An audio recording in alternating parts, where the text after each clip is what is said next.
El ruido del motor diésel de la camioneta rompió el silencio de la madrugada en el Valle de Guadalupe. Desde la ventana del cuarto que alguna vez fue mío, vi cómo el vehículo blanco, con los logotipos de la Comisión Nacional del Agua en las puertas, se estacionaba junto al viejo pozo de la propiedad.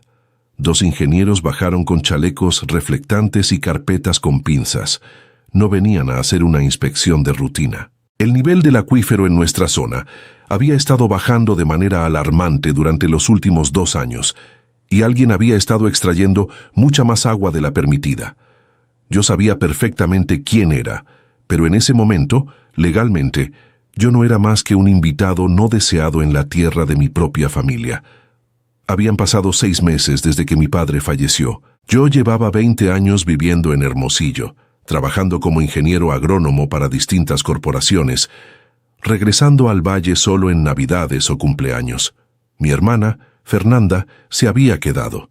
Ella nunca tuvo interés en la tierra ni en las vides, pero era una administradora implacable.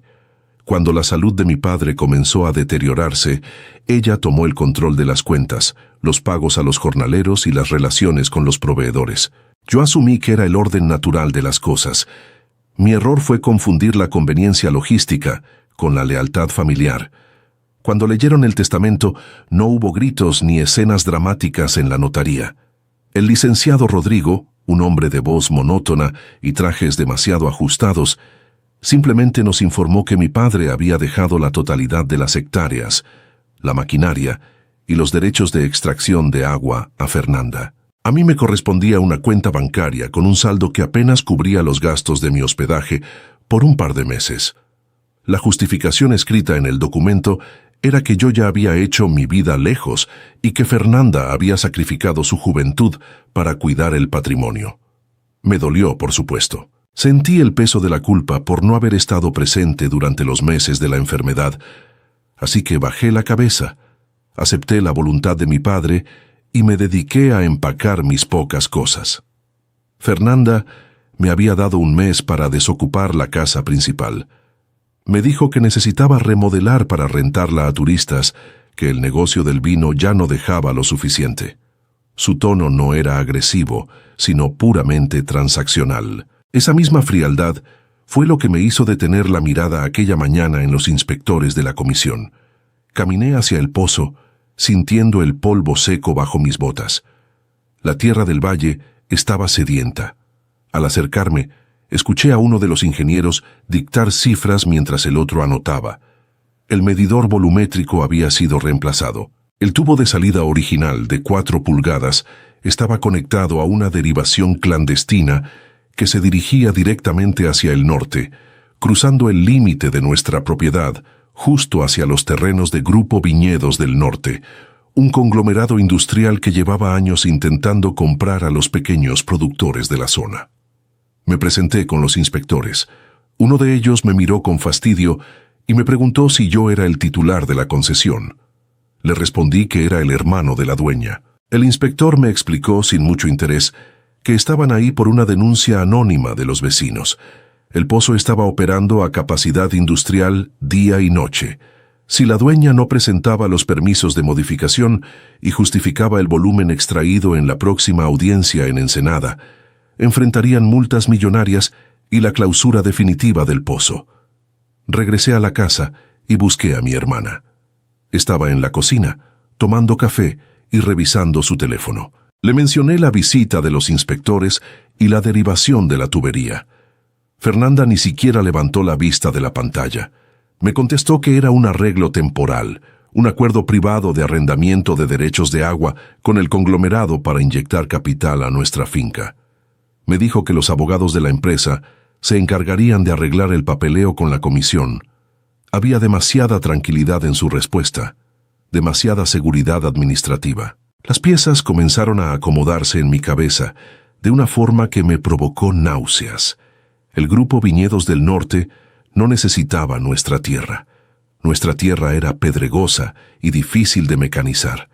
Lo que necesitaban desesperadamente era el agua.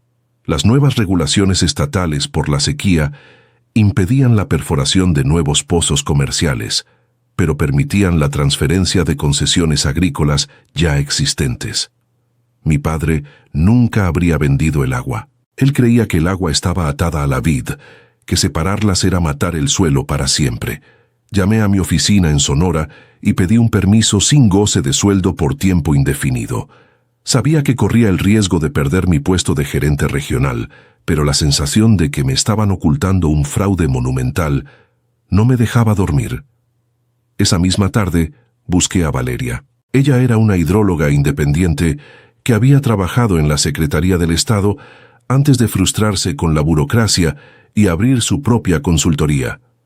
La conocía de mis años de estudiante y confiaba en su capacidad técnica. Nos vimos en un café en el centro de Ensenada. Le pedí que rastreara el historial de consumo eléctrico de nuestra propiedad y los registros de la concesión de agua. Tardó una semana en conseguir los datos. Cuando nos reunimos de nuevo, Valeria traía una carpeta de argollas.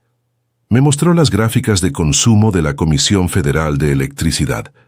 El pico brutal de energía, correspondiente al encendido ininterrumpido de las bombas de grado industrial, no había comenzado después de la lectura del testamento. Había comenzado 4 meses antes de que mi padre falleciera, justo en el periodo en que él estaba internado en terapia intensiva, sedado y conectado a un respirador. Mi padre no pudo haber firmado ningún acuerdo de arrendamiento de agua en esas fechas. Para transferir los volúmenes, la ley exigía la comparecencia física del titular ante un notario público o la presentación de un poder notarial absoluto. Revisamos los anexos del expediente estatal. Había un poder notarial, fechado 3 días después de que mi padre fuera intubado. La firma, temblorosa pero extrañamente parecida a la suya, estaba certificada por el notario Rodrigo, el mismo notario que había leído el testamento. El plan de Fernanda no era una simple disputa por la herencia, era una operación comercial orquestada con el conglomerado. Habían falsificado un poder para empezar a drenar el acuífero y vender el agua mientras mi padre aún agonizaba. El testamento era solo la fase final para asegurar que yo no pudiera intervenir y revertir los contratos una vez que él muriera. Fui a la notaría de Rodrigo. El lugar olía a aromatizante barato de pino y a papel viejo. Me hizo esperar 40 minutos antes de recibirme en su despacho. Le puse una copia del expediente médico de mi padre sobre el escritorio, abierta en la página que detallaba la fecha y hora de la intubación. Luego puse la copia del poder notarial que él había certificado 72 horas después. Le pregunté directamente cuánto le había pagado el Grupo Viñedos del Norte por hacerse de la vista gorda.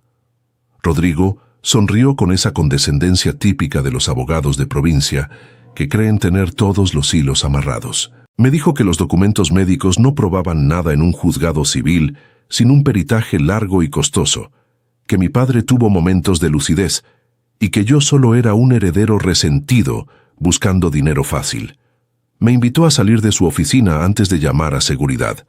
Al día siguiente, cuando llegué a la propiedad en el valle, encontré un candado nuevo en el portón principal y a 2 guardias privados recargados en un vehículo sin placas. Fernanda me había bloqueado el acceso. Mis maletas, con la ropa arrugada, estaban amontonadas en cajas de cartón junto al camino de terracería. Recibí un mensaje de texto de ella.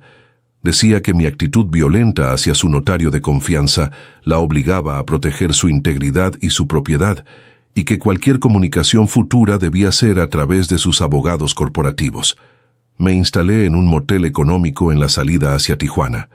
El cuarto tenía humedad, y el ruido de los camiones de carga hacía temblar la ventana. Mi cuenta bancaria bajaba rápidamente. Pagarle a Valeria por las auditorías técnicas y contratar a un abogado administrativo local para frenar la transferencia definitiva de los derechos me estaba dejando sin reservas. Mi jefe en Sonora me llamó para decirme que si no regresaba a fin de mes, tendrían que liquidarme. Estaba arriesgando la estabilidad que había construido durante 20 años por un pedazo de tierra al que yo mismo había renunciado en mi juventud. Pero no se trataba de la tierra. Se trataba de la humillación, del abuso sobre un hombre moribundo y de la destrucción de un entorno natural para alimentar la avaricia corporativa. Mi abogado me explicó que presentar una demanda por fraude testamentario civil tomaría años. Los jueces locales eran lentos y a menudo permeables a las influencias de los grandes conglomerados empresariales. Necesitábamos cambiar el campo de batalla. Valeria sugirió no pelear por la herencia, sino por el agua. El agua era jurisdicción federal. Si lográbamos demostrar en la audiencia administrativa de la comisión que la extracción se basaba en documentación fraudulenta, el gobierno cancelaría la concesión de inmediato. Sin los derechos de agua, el contrato de Fernanda con el conglomerado se volvería nulo y la tierra perdería todo su valor comercial. La audiencia se llevó a cabo en las oficinas regionales de la dependencia federal. No era un tribunal de caoba y mármol, era una sala de juntas con iluminación fluorescente blanca, sillas de plástico y un proyector conectado a una computadora portátil. El funcionario a cargo era un ingeniero veterano, con la piel curtida por el sol y cero paciencia para el lenguaje de los abogados. Fernanda llegó acompañada de Rodrigo y de 2 abogados trajeados del conglomerado corporativo. Ella vestía ropa sobria, proyectando la imagen de la agricultora local acosada por la burocracia. Cuando me vio entrar con Valeria y mi abogado, apenas hizo una mueca de desdén. El funcionario abrió la sesión y pidió a la titular, Fernanda, que justificara el exceso de extracción y presentara los permisos correspondientes. El abogado corporativo tomó la palabra. Entregó carpetas impecables argumentando que el volumen extraído correspondía a un arrendamiento emergente permitido por el artículo transitorio de la nueva ley de aguas, avalado por el poder notarial de mi padre y el posterior testamento. Habló de desarrollo económico, de salvar empleos locales y de la eficiencia operativa del Grupo Viñedos del Norte. Cuando nos tocó el turno, mi abogado no habló de leyes herederas, solo encendió el proyector. Valeria tomó el control de la presentación. Mostró primero los recibos de luz, cruzando los datos con los volúmenes del medidor. Demostró técnica y matemáticamente que la infraestructura necesaria para mover esa cantidad de agua se instaló semanas antes de que mi padre entrara al hospital. Luego, mostramos el expediente médico certificado por la dirección del hospital regional, sellado y notariado en una jurisdicción diferente. El funcionario miró los documentos. Valeria explicó que era físicamente imposible que un hombre en coma inducido, con soporte ventilatorio, hubiera firmado el poder que amparaba el inicio de las operaciones. El funcionario giró la cabeza hacia el notario Rodrigo. Le preguntó si él había acudido al área de cuidados intensivos a recabar la firma de un paciente inconsciente. El rostro de Rodrigo perdió su habitual tono de suficiencia. Comenzó a sudar. La falsificación de un documento para un trámite civil local era un delito que podía evadir con amparos y contactos. Pero certificar una firma falsa para defraudar a la nación en la extracción de recursos hídricos federales era un delito federal grave, sin derecho a fianza. Los abogados del conglomerado, oliendo el peligro penal, cerraron sus carpetas, empezaron a murmurar entre ellos. Uno de ellos tomó la palabra rápidamente para aclarar que su empresa había actuado de buena fe, confiando en la documentación proporcionada por la señora Fernanda y su notario, deslindándose de cualquier irregularidad en el origen de los papeles. Fernanda los miró con los ojos muy abiertos. Estaba perdiendo su escudo protector. Intentó hablar, argumentando que ella era la dueña legítima de la tierra, que su padre siempre quiso que ella se encargara de los negocios, que yo solo era un oportunista. Pero sus quejas resonaban huecas en esa sala. El problema ya no era familiar, era administrativo y penal. El funcionario no dictó sentencias dramáticas ni ordenó arrestos. Ese no era su trabajo.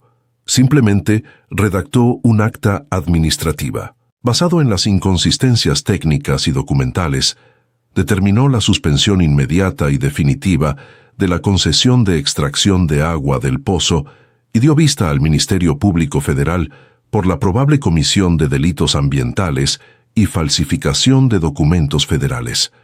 Al salir del edificio, el viento frío del Pacífico golpeaba las calles de Ensenada. Fernanda caminaba deprisa, discutiendo a gritos por teléfono con el notario, quien se había retirado por otra puerta. El conglomerado retiró su oferta de compra esa misma tarde. Sin agua, el terreno no les servía. Meses después, las autoridades aseguraron la finca. El proceso legal sigue su curso, lento y burocrático. Fernanda no ha pisado la cárcel, pero está atrapada en una red de amparos, deudas fiscales y multas ambientales que la obligaron a vender su propio coche y su departamento. El testamento sigue en disputa, pero la tierra, seca y sin permisos de riego, perdió su valor. No recuperé la casa de mi infancia. Tampoco regresé a mi trabajo corporativo en Sonora. Usé lo que me quedaba de ahorros para dar el enganche de una parcela mucho más pequeña y olvidada, en la parte alta del valle. Un terreno rocoso, sin pozo profundo, que solo se alimenta de la poca lluvia y de la humedad matutina. Es temprano. El sol apenas calienta la tierra. Estoy de rodillas, revisando las raíces de las nuevas vides resistentes a la sequía que acabo de plantar. Tengo las manos manchadas de tierra oscura.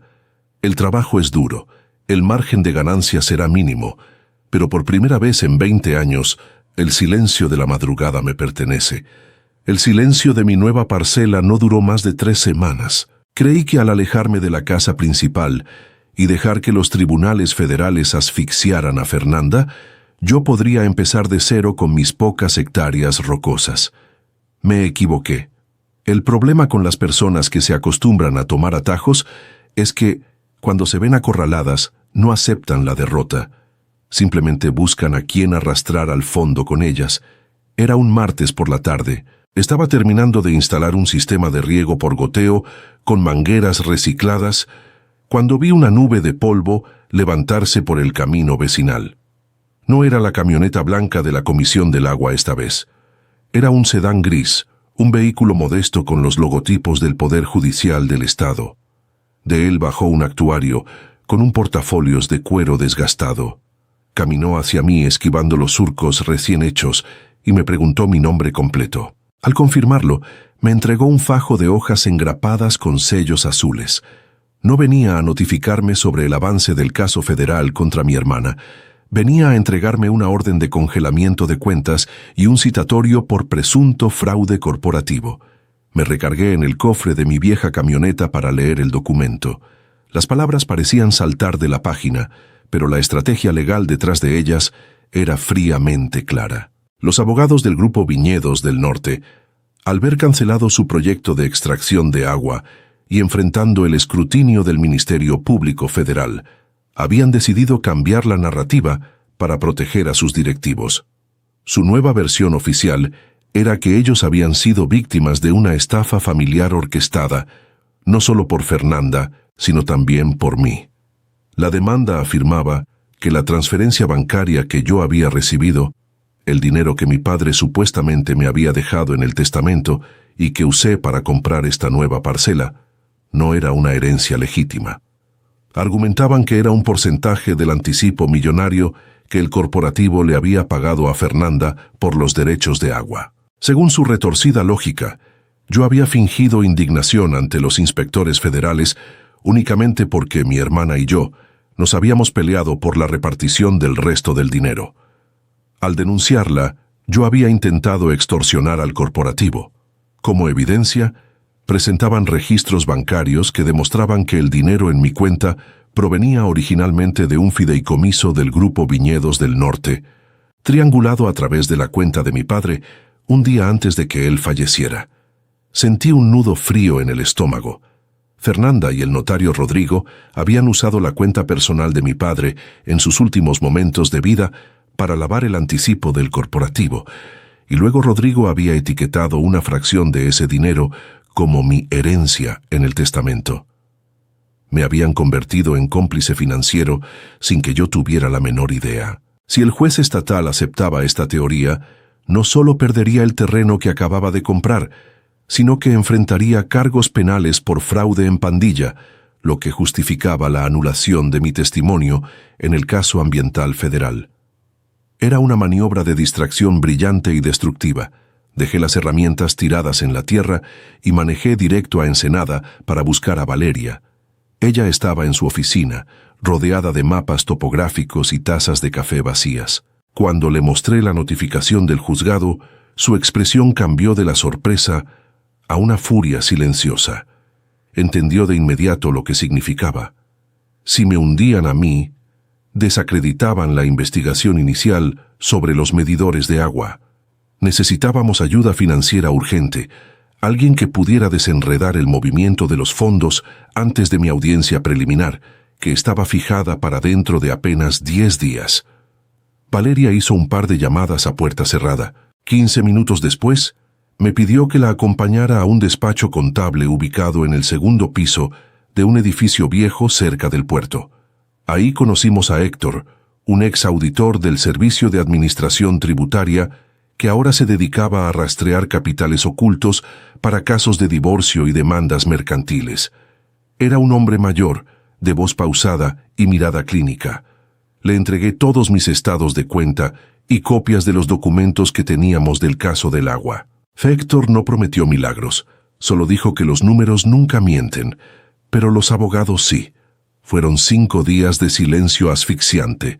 Mis tarjetas de crédito fueron bloqueadas. El poco efectivo que tenía en la cartera se esfumaba en gasolina y comida enlatada. En la parcela el ambiente se había vuelto tenso. Una mañana encontré que alguien había cortado transversalmente con un machete las líneas principales de mis mangueras de riego. No robaron nada. Fue un mensaje claro, una demostración de que sabían dónde estaba y de lo vulnerable que era mi nuevo comienzo. No fui a la policía local. Sabía que una denuncia por vandalismo en el valle terminaría archivada en un cajón. Al 6º día, Héctor nos citó en su oficina. Había cubierto una pizarra blanca con diagramas y números de cuentas interbancarias. Nos explicó que el dinero del Grupo Viñedos del Norte efectivamente había entrado a la cuenta de mi padre, pero el rastro no terminaba en mi supuesta herencia. El 70% del anticipo corporativo había sido transferido casi de inmediato a una empresa constructora registrada en Tijuana. Héctor había solicitado el acta constitutiva de esa empresa en el registro público de la propiedad. El representante legal de la constructora era un prestanombres, un empleado de limpieza que vivía en una colonia marginada. Sin embargo, el comisario del Consejo de Administración, la figura que tenía el control real sobre los movimientos financieros de la empresa, era el licenciado Rodrigo. El notario no solo había cobrado honorarios por falsificar firmas, era socio en la sombra de la operación. Estaba usando a Fernanda para desviar los fondos del corporativo hacia sus propios bolsillos. Pero había algo más. Héctor señaló una serie de depósitos hormiga realizados desde la cuenta de la constructora de Rodrigo hacia una cuenta personal. Esa cuenta pertenecía a la esposa de uno de los gerentes regionales del Grupo Viñedos del Norte, el mismo gerente que había firmado el contrato de arrendamiento de agua con Fernanda. Todo el esquema cobró un sentido repulsivo. No se trataba de un conglomerado víctima de una estafa familiar. Era un fraude interno. El gerente del corporativo había inflado el precio del anticipo por el agua, coludiéndose con el notario Rodrigo para desviar millones a través de la cuenta de mi padre agonizante. Fernanda creía que estaba vendiendo los derechos de agua para salvar su estatus, pero en realidad Rodrigo y el directivo del corporativo la estaban usando como una mula financiera desechable. Ahora que el gobierno federal había intervenido, necesitaban un chivo expiatorio adicional para justificar el dinero perdido ante la junta directiva del corporativo en la Ciudad de México. Ese chivo expiatorio era yo. Tenía las pruebas del flujo de dinero, pero presentarlas en el juzgado civil estatal sería un riesgo enorme. Rodrigo tenía demasiada influencia sobre los jueces locales. Podrían desechar la auditoría de Héctor argumentando que se obtuvo sin una orden judicial, dejándome indefenso ante el embargo y la acusación de fraude. Necesitaba que alguien con más poder, alguien desde adentro del problema, reaccionara antes de la audiencia. Necesitaba que la red de mentiras implosionara desde su propio núcleo. Esa noche manejé hacia la casa principal, la propiedad que había sido de mi familia. Ya no había guardias privados en el portón. Fernanda seguramente ya no podía pagarles con las cuentas congeladas. Salté la cerca de madera y caminé por el sendero oscuro hasta el patio trasero. Las luces de la cocina estaban encendidas. Vi a mi hermana sentada a la mesa, rodeada de carpetas de cobranza y copias de amparos. Se veía exhausta, 10 años mayor de lo que realmente era. Toqué el cristal de la puerta trasera.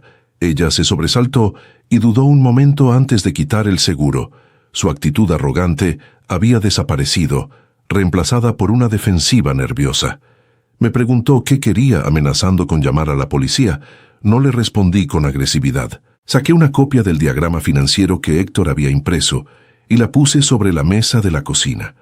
Le expliqué paso a paso cómo el dinero por el que ella había sacrificado a nuestro padre, el dinero por el que me había echado de mi casa, nunca iba a ser para ella.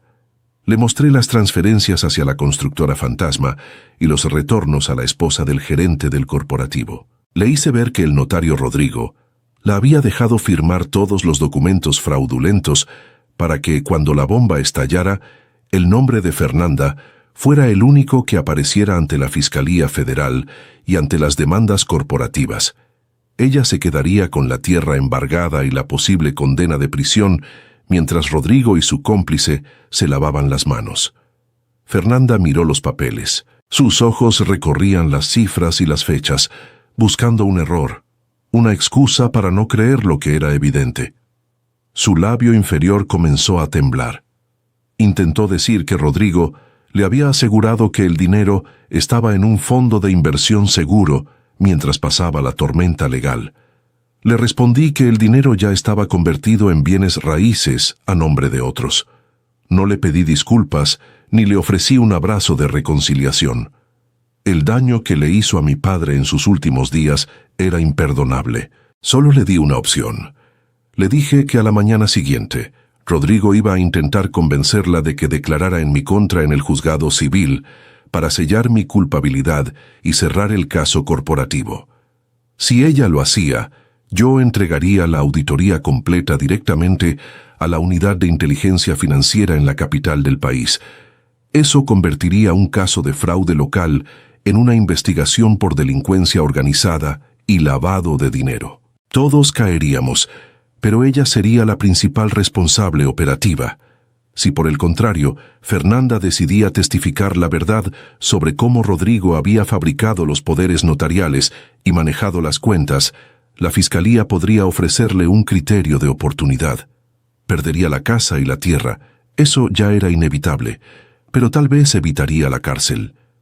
Dejé la copia sobre la mesa y salí de la casa sin esperar su respuesta. Caminé de regreso a mi camioneta, sintiendo el aire helado de la madrugada.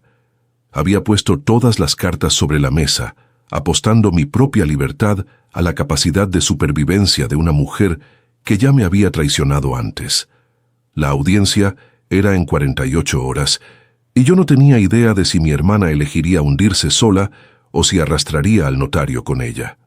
El pasillo del juzgado civil estatal en Ensenada olía a cera para pisos y a café rancio. Faltaban 10 minutos para las 9 de la mañana, cuando llegué acompañado de Valeria y mi abogado. A través del cristal de la puerta de la sala de audiencias, vi a Rodrigo. Llevaba un traje impecable, platicando de manera relajada con el equipo legal del Grupo Viñedos del Norte. Se reían de algo, proyectando esa seguridad que solo tienen quienes están acostumbrados a comprar las reglas del juego. Yo sentía el pulso en la garganta. Mi cuenta seguía congelada y mi libertad dependía de la decisión de una mujer que había vendido la voluntad de nuestro padre por desesperación y codicia. Faltando un minuto para que el secretario de acuerdos cerrara la puerta, Fernanda apareció. Caminaba con la vista al frente, sosteniendo una bolsa de mano rígida. No me miró al pasar. Entró a la sala y tomó asiento en el extremo opuesto de la mesa, justo al lado de Rodrigo. El notario le dio una palmada en el hombro, un gesto paternal que me revolvió el estómago. El juez tomó su lugar y la audiencia comenzó. El abogado en jefe del corporativo no perdió el tiempo. Presentó su demanda formal acusándome de fraude y extorsión, delineando su teoría sobre cómo yo había confabulado para robarles el anticipo millonario. Presentaron los estados de cuenta falsificados y el testamento como sus pruebas maestras. El juez escuchaba asintiendo con lentitud, claramente predispuesto a darle la razón al equipo de traje y corbata. Cuando terminaron su exposición, el juez se dirigió a Fernanda. Le recordó que estaba bajo protesta de decir verdad y le pidió que ratificara su testimonio por escrito, el documento redactado por Rodrigo que me incriminaba de manera definitiva. Fernanda miró el documento que Rodrigo le empujó sobre la mesa. Tomó el bolígrafo. Por un segundo largo la sala se quedó en un silencio absoluto. El rasgueo de la pluma sobre el papel parecía inminente, pero de pronto ella soltó el bolígrafo. Metió la mano a su bolsa y sacó su teléfono celular junto con una carpeta amarilla gruesa. Era la copia de la auditoría que yo le había dejado en la mesa de la cocina. Con una voz que le temblaba ligeramente al principio, pero que se fue endureciendo con cada palabra, Fernanda le dijo al juez que no iba a firmar. Ante la mirada atónita de Rodrigo, ella declaró que el testimonio que le habían preparado era una mentira fabricada para encubrir un desvío de fondos. Puso la carpeta sobre la mesa y explicó que el dinero del corporativo nunca estuvo destinado a salvar nuestra tierra. Detalló cómo Rodrigo la había instruido para abrir cuentas secundarias y cómo él mismo se había encargado de transferir los fondos a una constructora en Tijuana. Rodrigo se puso de pie de un salto. Su rostro estaba rojo y su voz, antes educada, se volvió un ladrido. Intentó interrumpirla, alegando que su clienta estaba sufriendo un colapso nervioso y que la sesión debía suspenderse. Pero Fernanda no se detuvo. Desbloqueó su teléfono y le pidió al secretario de acuerdos que registrara los mensajes de audio y de texto, donde el notario le dictaba exactamente cómo simular la fecha del poder notarial de nuestro padre, asegurándole que el gerente regional del corporativo estaba en el negocio y que nadie los iba a descubrir. Los abogados del Grupo Viñedos del Norte dejaron caer sus carpetas. Su estrategia acababa de desmoronarse en público. Al escuchar que su propio gerente regional estaba coludido con el notario para robarle a la empresa matriz, se dieron cuenta de que estaban defendiendo a la persona equivocada. El escándalo bursátil que se les venía encima si eso llegaba a la prensa nacional sería devastador. Uno de los abogados corporativos empezó a hacer llamadas frenéticas desde el fondo de la sala, ignorando las amonestaciones del juez. El magistrado, al ver las evidencias de la auditoría que cuadraban perfectamente con los mensajes en el teléfono de Fernanda, entendió que el caso superaba por mucho su jurisdicción civil. Golpeó el escritorio, ordenó la suspensión inmediata de la audiencia y dictó que todos los elementos se turnaran a la Fiscalía Estatal y Federal por la evidente comisión de delitos de lavado de dinero, fraude corporativo y falsificación de documentos oficiales. La salida del juzgado fue caótica. Rodrigo intentó salir rápido, pero fue interceptado en el estacionamiento por los abogados del corporativo, quienes le gritaban amenazas de demandas penales. Fernanda salió sola. Me acerqué a ella en la banqueta. Nos miramos por un momento, sin la hostilidad de los meses anteriores, pero también sin ninguna falsa ilusión de afecto. Me dijo que los abogados de oficio le habían explicado que aún enfrentaría cargos por fraude ambiental y falsedad de declaraciones, pero que al entregar a los autores intelectuales evitaría la pena máxima. Asentí en silencio. No hubo abrazos ni promesas de mantenernos en contacto. Ella caminó hacia la avenida para tomar un taxi y yo me subí a mi camioneta. Esa fue la última vez que vi a mi hermana. 6 meses después, el panorama en el Valle de Guadalupe había cambiado. La fiscalía cateó la notaría de Rodrigo, encontrando docenas de escrituras irregulares y desvíos de fondos que lo llevaron directamente a la prisión preventiva. El gerente del corporativo fue despedido y enfrenta un juicio federal, mientras que el Grupo Viñedos del Norte, en un intento por lavar su imagen pública, retiró formalmente todas las acusaciones en mi contra y abandonó sus proyectos de extracción masiva en la zona. Mis cuentas bancarias fueron finalmente liberadas. Sin embargo, el daño al patrimonio familiar fue irreversible. Las multas impuestas por la Comisión Nacional del Agua y los embargos del fisco consumieron la casa principal y las hectáreas donde crecí. El terreno fue rematado y ahora pertenece a un banco. Duele pasar por esa carretera y ver las ventanas de mi infancia tapiadas, pero he aprendido a no mirar por el espejo retrovisor. Utilicé el dinero desbloqueado de mi cuenta para liquidar los honorarios de Valeria y de Héctor. Me sobró apenas lo suficiente para comprar materiales y semillas. Ahora vivo permanentemente en la pequeña parcela rocosa de la parte alta del valle.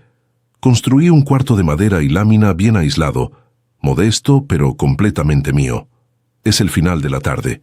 El viento arrastra el olor a tierra seca y a salvia. Camino por los surcos con un rollo de cinta adhesiva especial y un par de pinzas, reparando pacientemente las secciones de las mangueras de riego que alguien me cortó a machetazos hace meses. El agua gotea lentamente, humedeciendo la base de las plantas jóvenes. Me arrodillo para palpar la humedad del suelo. Las raíces están firmes, aferrándose a la tierra dura. Abro la válvula principal y escucho el sonido del agua fluyendo libremente por los conductos reparados. Me quito los guantes de trabajo, me seco el sudor de la frente y me quedo mirando cómo las gotas oscurecen la tierra, sabiendo que, esta vez, todo lo que crece aquí es genuinamente mío. The visual representation of the story from the Valle de Guadalupe serves as a profound exploration of human vulnerability intersecting with systemic corruption and environmental crisis. At the heart of this narrative lies a complex psychological web woven between family members dealing with grief, guilt, and resentment. The protagonist is initially burdened by the guilt of absence during their father's final days. This vulnerability is sharply contrasted by the sister Fernanda, whose administrative coldness reflects a coping mechanism fueled by ambition. The analysis captures this fracture in the family foundation, illustrating how the father's dying moments were weaponized for financial gain. The psychological tension peaks when the protagonist realizes the ultimate betrayal was not the unequal inheritance but the exploitation of a patriarch's legacy. Expanding outward from the intimate family betrayal, the narrative exposes a severe environmental conflict driven by corporate greed. The Valle de Guadalupe, suffering from drought and strict water regulations, becomes a battleground where the conglomerate represents the ruthless nature of industrial giants. The story details how this corporation circumvents laws through systemic corruption. By colluding with a corrupt local notary, they bypass restrictions on water wells, treating the land as an obstacle and water as an asset to be drained at any cost. This highlights a broader social critique on how corporate entities exploit local vulnerabilities using financial leverage to compromise ethical boundaries. The clandestine pipeline siphoning water from the family well to the conglomerate stands as a physical manifestation of this parasitic relationship, draining the local ecosystem to feed industrial greed. The path to justice heavily relies on forensic evidence rather than emotional appeals. The protagonist shifts the battleground from a biased local civil court to a federal administrative arena, recognizing that the only way to defeat corruption is to strike at the resource itself. The use of electrical consumption graphs and medical records to prove the physical impossibility of the father's signature dismantles the fraudulent power of attorney. However, the legal victory demands a heavy toll. The story demonstrates that corruption often eats its own, as seen when the notary and the corporate manager are revealed to be defrauding the conglomerate using Fernanda as a financial mule. Confronted with undeniable proof of this betrayal, Fernanda is forced to choose between self-preservation and complicity, ultimately dismantling the scheme in court. The final act of the narrative is a statement on resilience and genuine connection to the land. The family estate is lost to embargoes and debts swallowed by the consequences of deceit. Yet the protagonist finds redemption in a harsh and dry parcel of land. This new beginning is devoid of stolen water and corporate money, relying instead on sustainable practices and drought-resistant vines. The psychological journey concludes with a profound sense of peace. The protagonist trades the comfort of an inherited estate for the quiet dignity of honest labor, proving that true wealth is not found in stolen resources but in the integrity of one's actions and the silent, unburdened mornings that belong to them alone.